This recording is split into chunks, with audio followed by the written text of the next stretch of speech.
Mumbai Indians versus Delhi Capitals.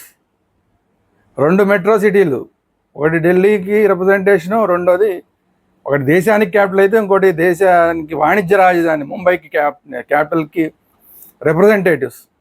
వీళ్ళిద్దరి మధ్య fight ఏ విధంగా ఉంటుందని నిన్న చాలామంది ఇంట్రెస్టింగ్గా చూశారు. ఢిల్లీ వరుసపెట్టి గెలుస్తోంది, ఇది కొనసాగుతుందా లేదంటే ముంబై ఏమన్నా ఇప్పటిదాకా ఓడిపోతూ వస్తుంది చాలాసార్లు, దాని పరిస్థితి ఏంటి అని అందరూ వెయిట్ చేశారు. అందరూ ఎంతైతే వెయిట్ చేశారో దానికి అంతా కూడా ఇంట్రెస్టింగ్గా జరిగిందన్న మ్యాచ్. గెలుస్తారనుకున్న ఢిల్లీ క్యాపిటల్స్ లాస్ట్ మినిట్లో ఓడిపోవడం అనేది ఒక డ్రామాటిక్ పరిణామాల మధ్య ఓడిపోయింది. ఎవరు ఊహించని విధంగా ఇంపాక్ట్ ప్లేయర్గా వచ్చిన కరుణ్ నాయర్ అద్భుతమైన ఇన్నింగ్స్ ఆడాడు. వీటన్నిటి గురించి మాట్లాడుకునే ముందు దిస్ ఇస్ త్వరగా శ్రీరామ్. మన ఛానల్ వేదాంత ఛానల్ని అందరూ సబ్స్క్రైబ్ చేసుకోండి. వేదాంత ఛానల్తో పాటు వేదాంత గ్రూప్ ఆఫ్ ఛానల్స్ ఉన్నాయి, అంటే క్రికెట్ వేదాంత, భక్తి వేదాంత, ఇలాంటి అనేక ఛానల్స్ ఉన్నాయి. వాటన్నింటిని కూడా సబ్స్క్రైబ్ చేసుకోండి. Thank you very much. ఇంకెందుకు ఆలస్యం, మెయిన్ వీడియోలోకి వెళ్ళిపోదాం. Let's get started.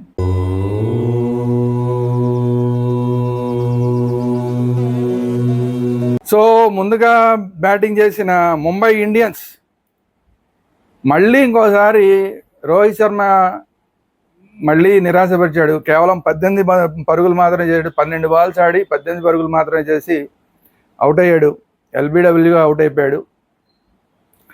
మరి రోహిత్ శర్మ ఎప్పటికి కోలుకుంటాడు ఏంటి, ఎప్పటికి అసలు ఈ ఐపీఎల్ సీజన్లో ఒక మంచి స్కోర్ కొడతాడని చెప్పి అందరూ ఎదురు చూస్తున్నారు. కానీ పాపం అందరూ ఎదురు చూస్తున్నాడు, ప్రత్యేకించి వాళ్ళ ఆవిడ ప్రతి మ్యాచ్కి వచ్చి ఆవిడ ఎదురు చూస్తుంది. పాపం అతను అవుట్ అయిపోయినప్పుడు అలా ఆవిడ నిరాశ నిస్పృహలు ఆవిడ మొహంలో క్లియర్గా కనిపిస్తున్నాయి. మరి ఇంతమంది నిరాశని ఎప్పుడు ఓవర్టేక్ చేసి అతను మంచి ట్రాక్లకు వస్తాడో మరి వేచి చూడాలి. అయితే ఇంకొక ఓపెనర్గా వచ్చిన రికల్టన్ నిన్న మంచి ఇన్నింగ్స్ ఆడాడు. 41 పరుగులు చేశాడు. దాని తర్వాత వన్డౌన్లో వచ్చిన సూర్యకుమార్ యాదవ్ 41 పరుగులు చేసిన సూర్యకుమార్ యాదవ్ 40 పరుగులు చేశాడు. 28 బంతుల్లో 40 పరుగులు చేశాడు.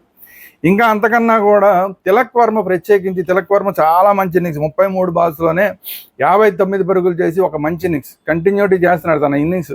ఒకే ఒక్క మ్యాచ్లో సరిగా ఆడలేకపోయాడు, స్పీడ్గా ఆడలేకపోయాడు. అప్పుడు కూడా బాగానే ఆడుతున్నాడు, కానీ కావాల్సిన స్థాయిలో స్ట్రైక్ రేట్ రాలేదు అతనికి. అంతే ఇమీడియట్గా అతన్ని రిటైర్డ్ అవుట్ చేసి పడేశారు.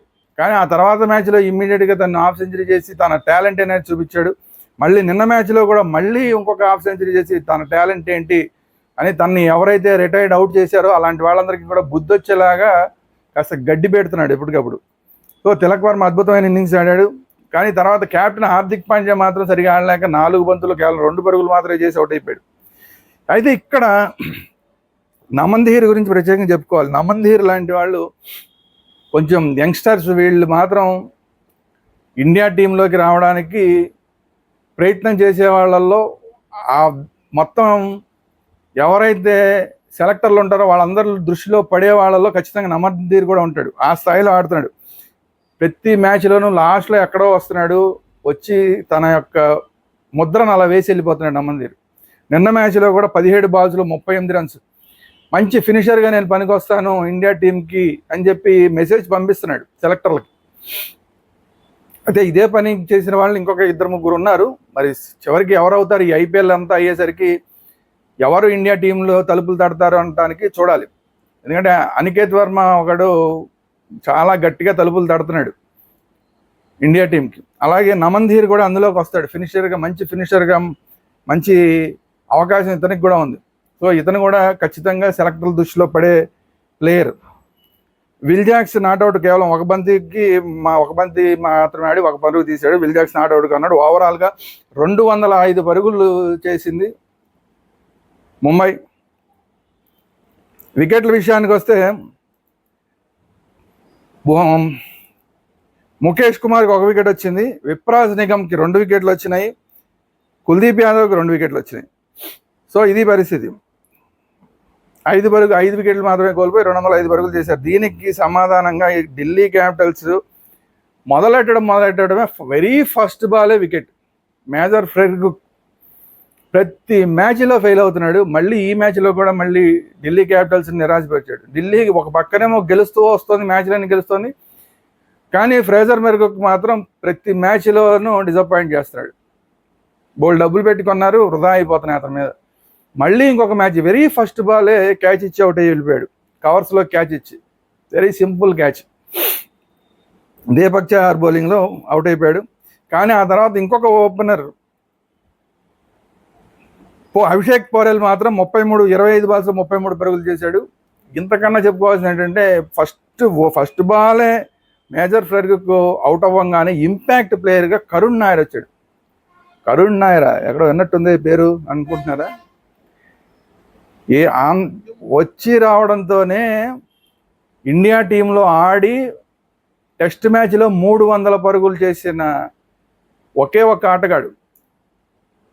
అలాంటి ఆటగాడికి మళ్ళీ తర్వాత అవకాశాలు రాలేదు, ఫామ్ పోయింది, రకరకాలుగా అయిపోయి చాలా ఏళ్ల పాటు అలా కనుమరుగైపోయాడు.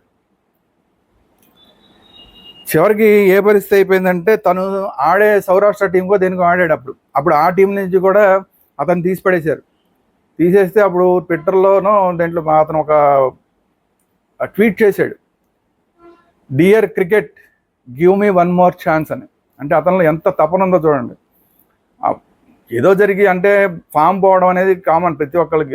ఆ ఫామ్ పోయిన తర్వాత అలా సైడ్ అయిపోయాడు. ఇంకా ఇతనికి క్రికెట్ వేస్ట్ అని చాలామంది మాట్లాడారు. ఆ టీం నుంచి కూడా, స్టేట్ టీం నుంచి కూడా తీసేశారు. అతను చాలా బాధపడిపోయి ఈ క్రికెట్ని నేను వదిలేయాల్సి వస్తుందా అన్న బాధతోటి dear cricket give me one more chance అని చెప్పి పెట్టాడు. ఆ తర్వాత ఇంకో వేరే స్టేట్ వాళ్ళు తీసుకోవడం జరిగింది, అవకాశం ఇవ్వడం జరిగింది. అక్కడి నుంచి కంటిన్యూస్గా గత 3 సంవత్సరాల నుంచి రంజీల్లో ఆడినా లేదంటే వేరే ఏ ట్రోఫీల్లో ఆడినా కూడా ఇండియా ఇంటర్నల్గా ఆడిన మ్యాచ్లో ఇండియా టీం తరఫున కాదు, మన లోకల్గా ఇండియాలో ఆడే ట్రోఫీలు ఉంటాయి అనేకం. విజయ్ హజారే ట్రోఫీ లాంటివి, రంజీ ట్రోఫీ లాంటివి, ఇలాంటి చాలా ట్రోఫీలు ఉంటాయి. వాటిలో ఎందులో ఆడినా కూడా వందల రన్స్ చేస్తాడు. ఏ స్థాయిలో రన్స్ చేశాడంటే అసలు ఇతను అవుట్ చేయడం అసలు మనకి ఎవరి వల్ల కాదురా బాబు అన్నంత. వాటిల్లో కూడా ఎక్కువ నాట్అవుట్లు ఉంటాయి. 200, 300 కొట్టి కూడా ఇంకా నాట్అవుట్గానే ఉంటాడు. ఆ స్థాయిలో ఆడాడు. ఇప్పుడు ఆ స్థాయిలో ఆడి అసలు రేపొద్దున ఇంగ్లాండ్ టూర్కి ఇండియా టీంకి తీసుకునే అవకాశం ఉందా అన్న ఒక చర్చ చాలా బలంగా నడుస్తుంది. దాంతోపాటు ఇప్పుడు ఐపీఎల్లో కూడా 3 సంవత్సరాల తర్వాత బ్యాటింగ్కి రావడం జరిగింది. అతను 3 సంవత్సరాల క్రితం ఐపీఎల్ ఆడాడు. ఇప్పుడు ఈ వరుస పెట్టి లోకల్గా రంజీ ట్రోఫీలో కానీ, విజయ్ హజారే ట్రోఫీలో కానీ ఇతను కొట్టింది చూసిన తర్వాత ఢిల్లీ క్యాపిటల్స్ వాళ్ళు అవకాశం ఇచ్చారు ఐపీఎల్లో. కొనటం అయితే కొన్నారు కానీ ఇన్ని మ్యాచ్ల నుంచి కూడా అతనికి ఛాన్స్ ఇవ్వాలి. కానీ ఈ మ్యాచ్లో అతనికి అవకాశం వచ్చింది. ఎందుకంటే డూప్లెసిస్ కొంచెం ఇంజూరీ అయి ఉన్నాడు, అందువల్ల ఇతనికి అవకాశం వచ్చింది. వచ్చిన అవకాశాన్ని 2 చేతులు అలా అందిపుచ్చుకున్నాడు కరుణ్ నాయర్. ఏం ఆడాడు అసలు. 40 బాల్స్లో 89. అసలు కొట్టని షాట్ అంటూ లేదు. స్టేడియం నలువైపులా కొట్టాడు. 4లు కొట్టాడు, 6లు కొట్టాడు. అందమైన 4లు. All cricketing shots, majority cricketing shots. అవన్నీ ఆడి 50 పరుగుల వరకు కూడా అన్ని క్రికెటింగ్ షాట్స్ ఆడాడు. క్రికెట్ పుస్తకాల్లో ఏవైతే ఉంటాయో అవే షాట్లు కొట్టాడు. ఎప్పుడైతే 50 కంప్లీట్ అయిందో అప్పుడు మొదలుపెట్టాడు స్కూప్స్. ఇప్పుడు లేటెస్ట్గా T20లో ఆడుతున్నవి రివర్స్ స్వీప్లు, స్కూప్స్, ఇలాంటివన్నీ కూడా ఆ షాట్లు కూడా పర్ఫెక్ట్గా కొట్టాడు. సో నాలో ఎంత టాలెంట్ ఉంది, నేను మామూలు రెగ్యులర్ క్రికెట్ మాత్రమే కాకుండా ఇప్పుడు ఆడే ఆర్థడాక్స్ క్రికెట్ కూడా నేను ఆడగలను. ఇప్పుడు వాళ్ళకి నేను ఏం తక్కువ కాదు అని చెప్పి, నా వయసు ఏదో అయిపోయింది అనుకుంటున్నారేమో, ఏమాత్రం అవ్వలేదు, నాలో ఇంకా టాలెంట్ ఉంది, నాలో ఇంకా పరుగుల దాహం ఉంది అని చెప్పి ప్రూవ్ చేసుకున్నాడు. సో ఇతనికి గనక మళ్ళీ అవకాశాలు కనుక వస్తే అద్భుతంగా మళ్ళీ ఇంకా ఆడతాడు. ఇతనికి ఖచ్చితంగా అందరూ అవకాశాలు రావాలని కోరుకుంటున్నారు అందరూ కూడా. నిన్న ఢిల్లీ టీంలో వాళ్ళు మాత్రమే కాకుండా బొంబాయి టీంలో వాళ్ళు కూడా ఇతను 50 కొట్టాలని కోరుకుని ఉంటారు ఖచ్చితంగా. అలాగే ఐపీఎల్ ఆడుతున్న అన్ని టీముల్లోనూ ఉన్న ఇండియన్ ప్లేయర్స్ అందరూ కూడా ఇతని గురించి తెలిసిన ప్రతి ఒక్కళ్ళు కూడా నిన్న ఖచ్చితంగా అతనికి అవకాశం రాగానే ఇతను 50 కొట్టాలి అని అందరూ కోరుకుని ఉంటారు. 50 కొట్టినప్పుడు యావత్ ఇండియాలో ఉన్న క్రికెటర్స్ అందరూ కూడా సంతోషించుంటారు ఖచ్చితంగా. ఎందుకంటే అంత పట్టుదల, మొత్తం ఫేడ్ అవుట్ అయిపోయిన వాడు ఏమైనా సరే నేను మళ్ళీ రావాలని చెప్పి తన స్థాయి ఏంటనే చూపించుకుని వందల రన్స్, వేల రన్స్ కొడుతున్నాడు. సో అలాంటి వాడికి ఐపీఎల్లో ఛాన్స్ వచ్చింది. నిన్న అద్భుతంగా 50 చేశాడు. అందరూ కూడా సంతోషించారు. 89 కొట్టాడు. 89 కొట్టినప్పుడు అసలు అందరూ సెంచరీ కూడా అయిపోతుంది అనుకుంటే శాంట్నర్ వేసిన ఒక అద్భుతమైన బాల్కి అవుట్ అయిపోయాడు. అక్కడ వరకు కూడా అతను అవుట్ అయ్యేసరికి వరకు కూడా ఖచ్చితంగా ఢిల్లీ గెలిచేస్తుందని అనుకున్నారు అందరూ. అతను కామెంటరీలో కూడా చాలామంది చెప్పారు అతను ఇంకా 50 తర్వాత కూడా 70, 80 వచ్చిన తర్వాత కూడా ఇంకా 4లు 6లు కొడుతున్నప్పుడు చాలా తొందరగా ఫినిష్ చేసేద్దాం అనుకుంటున్నాడు కరుణ్ నాయర్ ఇమాజిన్. అంటే గెలిచేస్తున్నారు ఢిల్లీ అని చెప్పి కామెంటేటర్ మాట్లాడారు. ఒక్కసారి అతను అవుట్ అయ్యాడు, మొత్తం మారిపోయింది దర్శనం అంతా. కేఎల్ రాహుల్ 13 బంతుల్లో 15 పరుగులు మాత్రమే చేసి అవుట్ అయిపోయాడు. అక్షర్ పటేల్ కేవలం 6 బంతుల్లో 9 పరుగులు మాత్రమే చేసి అవుట్ అయిపోయాడు. సౌత్ ఆఫ్రికా ప్లేయర్ స్టబ్స్ 4 బంతులు ఆడి కేవలం ఒకే ఒక్క పరుగు చేసి అవుట్. విప్రాజ్ నిగమ్ 8 బంతుల్లో 14 పరుగులు చేసి అవుట్. స్టార్క్ ఒకటే బంతి ఆడాడు, ఒకటే పరుగు చేశాడు, నాట్అవుట్ కొన్నాడు. కుల్దీప్ యాదవ్ ఒకటే బంతి, ఒకటే పరుగు, అవుట్. శర్మ ఒకటే బంతి, 0కి అవుట్. విచిత్రం ఏంటంటే 135 పరుగుల దగ్గర కరుణ్ నాయర్ అవుట్ అయితే 193కి ఆల్ అవుట్. అంటే సుమారుగా ఒక 60 పరుగుల లోపు సుమారు 60-62 పరుగుల్లో 7 వికెట్లు కోల్పోయింది. ఆఖరి ఓవర్లో అయితే 3 రన్అవుట్లు ఏకంగా. ఇంకెక్కడ గెలుస్తారు? సో మొత్తం అంతా నాటకీయ పరిణామాల మధ్య ఢిల్లీ గెలవాల్సిన మ్యాచ్ని ఓడిపోయింది. దాంతో ఢిల్లీ ఇప్పుడు దాకా వరుసగా గెలుస్తూ వచ్చిన ఆ ట్రాక్కి బ్రేక్ పడింది. ముంబై మళ్ళీ గెలిచి గెలుపు బాటలోకి వచ్చింది. ఇక బౌలింగ్ విషయానికి వస్తే దీపక్ చహార్ ఫస్ట్ వికెట్ తీశాడు. ఆ ఒక వికెటే మెర్గ్లుక్ది వెరీ ఫస్ట్ బాల్ తీశాడు, ఆ వికెట్ వచ్చింది. ట్రెంట్ బోల్ట్కి వికెట్ రాలేదు. జస్ప్రీత్ బుమ్రాకి ఒకటే వికెట్ వచ్చింది, కానీ అతని ఓవర్లోనే లాస్ట్ ఓవర్లో 3 రన్అవుట్లు జరిగినాయి. శాంట్నర్ 2 వికెట్లు తీశాడు. కరణ్ శర్మకి ఈసారి ఇంపాక్ట్ ప్లేయర్గా అవకాశం ఇచ్చారు. అంటే రోహిత్ శర్మ ప్లేయర్స్లో కరణ్ శర్మకి ఇంపాక్ట్ ప్లేయర్గా అవకాశం వస్తే అతను ఏకంగా 3 వికెట్లు తీశాడు. ఇంతకుముందు ఇండియా టీం కూడా ఆడాడు కరణ్ శర్మ, కానీ తర్వాత ఫేడ్ అవుట్ అయిపోయిన వాళ్ళలో కరణ్ శర్మ కూడా. నిన్న మళ్ళీ కరణ్ శర్మని తీసుకుంటే అతను 3 వికెట్లు తీశాడు. సో ఇది పరిస్థితి. నిన్న మ్యాచ్ మొత్తం మీద చెప్పుకోవాల్సిన విషయం ఏంటంటే కరుణ్ నాయర్కి తప్పకుండా అవకాశాలు ఇవ్వాలి ఐపీఎల్లో. అతను ఇంకా ప్రూవ్ చేసుకునే అవకాశాలు ఇవ్వాలి. ఆల్రెడీ తను 50 ఓవర్ల మ్యాచ్ల్లో ప్రూవ్ చేసుకున్నాడు, 4 డేస్ మ్యాచ్లో 3 డేస్ మ్యాచ్ల్లో ప్రూవ్ చేసుకున్నాడు. టెస్ట్ మ్యాచ్లు ఆడడానికి నేను సిద్ధంగా ఉన్నాను మెసేజ్ ఇచ్చాడు. అలాగే ఐపీఎల్లో కూడా ఇంకా కొన్ని అవకాశాలు కనుక కరుణ్ నాయర్కి ఇస్తే ఇంకొన్ని మంచి స్కోర్లు ఆడితే కనుక చెప్పలేం, వన్డే టీంలో కూడా రావచ్చేమో. ఇండియా టీంలోకి T20లో అంటే బహుశా అవకాశం ఉండకపోవచ్చు, కానీ వన్డే టీంలో కన్నా రావచ్చేమో.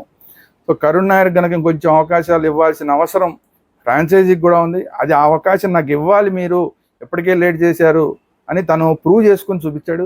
రాబోయే రోజుల్లో మరి కరుణ్ నాయర్ ఎలా ఆడతాడు, ఎలాంటి రికార్డులు సృష్టిస్తాడు అనేది చూడాల్సిన అవసరం ఉంది. ఇన్ని సంవత్సరాల తర్వాత 3 సంవత్సరాల తర్వాత మళ్ళీ 3 సంవత్సరాల తర్వాత కాదు 3 సంవత్సరాల తర్వాత ఐపీఎల్ ఆడాడు. ఇంకా 7 సంవత్సరాల తర్వాత 8 సంవత్సరాల తర్వాత 50. అంటే ఎప్పుడో ఫేడ్ అవుట్ అయిపోయినవాడు మళ్ళీ కష్టపడి మళ్ళీ వచ్చి మళ్ళీ ఇంకొక 50 చేసి ఈ స్థాయిలోకి రావడం అనేది చాలా ఎంత పోరాటపడి ఉంటే అలాంటి వాళ్ళు వస్తారు. సో అందరి కళ్ళు ఇక నుంచి కరుణ్ నాయర్ మీదే ఉంటాయి. ఇది ఈ రోజు వీడియో. ఈ వీడియో కనుక మీకు నచ్చినట్టయితే లైక్ చేయండి, మీ అభిప్రాయాలు ఏంటి అనేది కామెంట్ రూపంలో తెలియజేయండి. అలాగే ఈ వీడియోని అందరికీ షేర్ చేయండి. మన ఛానల్ వేదాంత ఛానల్తో పాటు వేదాంత గ్రూప్ ఆఫ్ ఛానల్స్, క్రికెట్ వేదాంత, భక్తి వేదాంత, ఇలాగ అనేక ఛానల్స్ ఉన్నాయి, సినిమా వేదాంత, ఇవన్నీ ఉన్నాయి. వాటన్నిటిని కూడా సబ్స్క్రైబ్ చేసుకోండి. Thank you very much. జై హింద్, భారత్ మాతా కీ జై.